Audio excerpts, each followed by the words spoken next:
नमस्कार प्रिय भक्तजनों, राधे राधे, जय श्री कृष्णा। मैं हूँ रीता शुक्ला। आप सभी भक्तजनों का अभिनंदन करती हूँ अपने YouTube चैनल पर। तो दोस्तों, आज हम सुनेंगे पुरुषोत्तम मास महात्म्य कथा का छठा अध्याय। तो चलिए इस कथा का रसपान लेते हैं। एक बार प्रेम से बोले विष्णु भगवान की जय। सूत जी बोले कि हे तपोधन, विष्णु और श्री कृष्ण के संवाद को सुन संतुष्ट मन नारद नारायण से पुनः प्रश्न करने लगे। नारद जी बोले कि हे प्रभु, जब विष्णु वैकुंठ चले गए तब फिर क्या हुआ, इसको कहिए। आदि पुरुष कृष्ण और हरिसूत का जो संवाद है वह सब प्राणियों को कल्याणकारी है।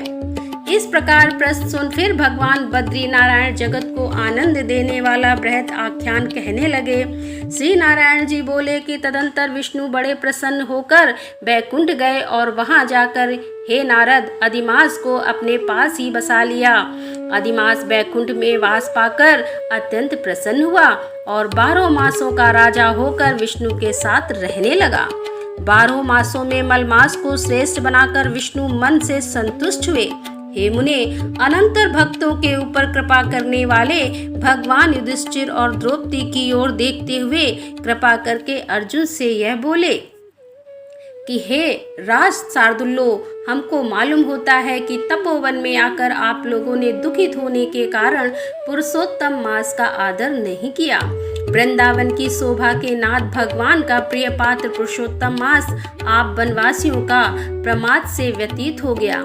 भीष्म, द्रोणाचार्य, कर्ण के भय से संत्रस्त मन आप सब लोगों ने भय और द्वेष से मुक्त होने के कारण प्राप्त पुरुषोत्तम मास का ध्यान नहीं किया।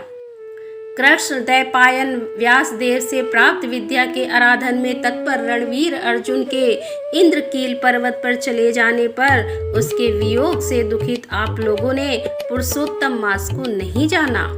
अब यदि आप यह पूछें कि हम क्या करें, तो मैं यही कहूँगा कि भाग्य का अवलंबन करो। पुरुषों का जैसा अदृष्ट होता है वैसा ही सदा भासता है। भाग्य से उत्पन्न जो फल है वह अवश्य ही भोगना पड़ता है। सुख, दुख, भय, कुशलता इत्यादि भाग्यानुसार ही मनुष्यों को प्राप्त होते हैं।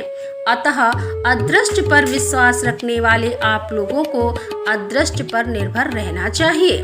अब इसके बाद आप लोगों के दुख का दूसरा कारण और बड़ा आश्चर्यजनक इतिहास के सहित कहते हैं कि हे महाराज, हमारे मुख से कहा सुआ सुनो। श्री कृष्ण जी बोले कि यह भाग्यशाली द्रौपदी पूर्व जन्म में बड़ी सुंदरी मेधावी ऋषि के घर में उत्पन्न हुई थी। समय व्यतीत होने पर जब 10 वर्ष की हुई तब क्रम से रूप और लावण्य से युक्त अति सुंदरी और आकर्षणांत नेत्र से शोभायमान हुई। चातुर्य गुण से युक्त यह अपने पिता की एकमात्र इकलौती कन्या थी। अतः चतुरा, गुणवंती, सुंदरी यह पिता की बड़ी लाडली थी। मेधावी ने सदा लड़के की तरह इसे माना, कभी भी अनादर नहीं किया। यह भी साहित्य शास्त्र में पंडिता और नीति शास्त्र में प्रवीणा थी। इसकी माता इसकी छोटी अवस्था में ही मर गई थी। पिता ने ही प्रसन्नता पूर्वक पाला पोसा था। पास में रहने वाली अपनी सखी के पुत्र पौत्रादि सुख को देख इसको भी स्पृहा हुई और तब यह सोचने लगी कि हमें भी यह सुख कैसे प्राप्त होगा। गुण और भाग्य का निधि सुख देने वाला पति और सत्पुत्र कैसे होंगे। इस प्रकार मनोरथ विचारती हुई सोचने लगी कि पहले मेरा विवाह उपस्थित था, परंतु भाग्य में बिगाड़ दिया। अब क्या करने से अथवा क्या जानने से एवं किस देवता की उपासना करने से या किस मुनि के शरण जाने से अथवा किस तीर्थ का आश्रय करने से मेरी मन कामना पूर्ण होगी। मेरा भाग्य कैसा हो गया है कि कोई भी पति मुझको वरण नहीं करता। पंडिता भी मेरे पिता मेरे दुर्भाग्य से मूर्ख हो गया है। बड़ा आश्चर्य है, विवाह का समय उपस्थित होने पर भी मेरे समान वर को पिता ने नहीं दिया।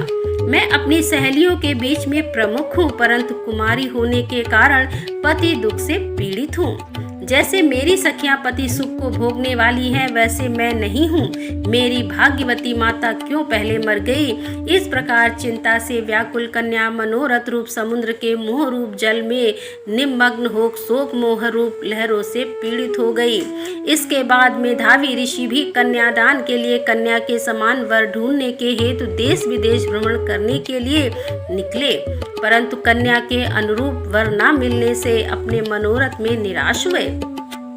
कन्या के और अपने भाग्य से कन्यादान रूप संकल्प के पूर्ण न होने से दैव योग के कारण बड़ा भारी दारुण ज्वर उन्हें आ गया। सब अंग ऐसे फूटने लगे जैसे समस्त अंग टूट टूट कर अलग हो जाएंगे, और ज्वर की ज्वाला से व्याकुल हुए श्वास लेते महादारुण मूर्छा से मदिरापान से उन्मत्त की तरह पैर लटकाते गिरते पड़ते किसी तरह घर में आए और आते ही पृथ्वी पर गिर पड़े। भय से बिहल कन्या जब तक पिता को देखने आए तब तक कन्या को स्मरण करते हुए मेधावी मुनि मरणासन हो गए। भाग्य के फलस्वरूप बल से एकाएक कांपने लगे और कन्यादान प्रसंग से उठा हुआ जो महोत्सव था वह जाता रहा। तदंतर पहले किए हुए गृहस्थ आश्रम धर्म के परिश्रम के प्रभाव से संसार वासना को त्याग कर भगवान में चित्त को लगाने लगे। उस मुमूर्षु मेधावी ऋषि ने शीघ्र ही नील कमल के समान श्याम त्रिविल से सुंदर आकृति वाले श्री पुरुषोत्तम हरि का स्मरण किया।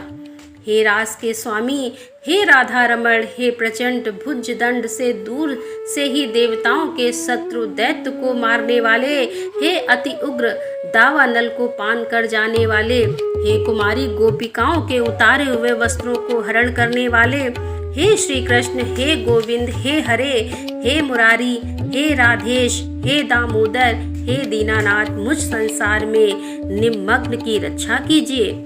इंद्रियों के ईश्वर आपको प्रणाम है। इस प्रकार मेधावी के वचनों को दूर से ही सुनकर श्री भगवान के दूत चटपट मुकुंद लोक से आए और उस मरे हुए मुनि को हाथ से पकड़कर ईश्वर के चरण कमरों में ले गए। इस प्रकार अपने पिता के प्राणों को निकलता देख वह कन्या हाहाकार करके रोने लगी और पिता के शरीर को अपनी गोद में रखकर अति दुख से विलाप करने लगी। चिल की पक्षी की तरह बहुत देर तक विलाप करके अत्यंत दुख से विहल हुई और पिता को जीवित की तरह समझकर बोली कि बाबा, बोली हाय हाय पिता, हे कृपा सिंधु, हे अपनी कन्या को सुख देने वाले, मुझे आज किसके पास छोड़कर आप वैकुंठ सिधारे हैं। हे तात, प्रीतहीन मेरी कौन रक्षा करेगा।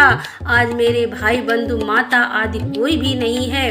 हे तात, मेरे भोजन वस्त्र की चिंता कौन करेगा।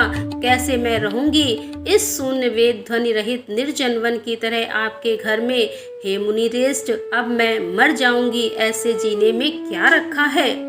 हे कन्या, मैं प्रेम रखने वाले पिता, हे तात, विवाह विधि बिना किए ही आप कहाँ चले गए। हे तपोनिधे, अब यहाँ आइए और अमृत के समान मधुर भाषण कीजिए। क्यों आप चुप हो गए। हे तात, बहुत देर से आप सोए हुए हैं, आप जागिए। ऐसा कहकर आंसू बहाते हुए घड़ी घड़ी कन्या विलाप करने लगी और पिता के मरने से दुखित हो आर्त चिल पक्षी की तरह मुक्त कंठ से रोने लगी। उस लड़की का रोदन सुन उस वन में रहने वाले ब्राह्मण आपस में कहने लगे कि इस तपोवन में अत्यंत करुण शब्द से कौन रो रहा है। ऐसा कहकर सब तपस्वी चुप होकर यह मेधावी ऋषि की कन्या का शब्द है ऐसा निश्चय कर घबराए हुए हाहाकार करते मेधावी के घर में आए और वहां आकर सबने कन्या के गोद में मरे हुए मेधावी ऋषि को देखा और देखकर उस वन के रहने वाले सब मुनि भी रोने लगे। कन्या की गोद से सब को लेकर शिव मंदिर के पास शमशान पर गए। वहां काष्ठ की चिता लगाकर विधि से अत्यश्रेष्ठ कर्म कर उसका दाह किया। दाह के अनंतर कन्या को समझाकर सब ऋषि अपने अपने आश्रम गए। इधर कन्या भी धैर्य धारण कर यथाशक्ति क्रिया के लिए द्रव्य खर्च किया। इस प्रकार पिता की मरण क्रिया को करके कन्या किसी तपोवन में निवास करने लगी और पिता के मरण रूप दुखाग्नि से जली हुई रंभा की तरह व्यथित होती हुई एवं बछड़े के मर जाने से जैसे गौ चिल्लाती है और खाती नहीं दुर्बल होती है, वैसे ही यह बाला भी दुखित हुई। तो दोस्तों यहाँ पर इस अध्याय को विराम देते हुए अगले अध्याय के साथ हम आपके सामने फिर उपस्थित होंगे। तब तक के लिए राधे राधे, जय श्री कृष्णा, हर हर महादेव, जय भोलेनाथ की।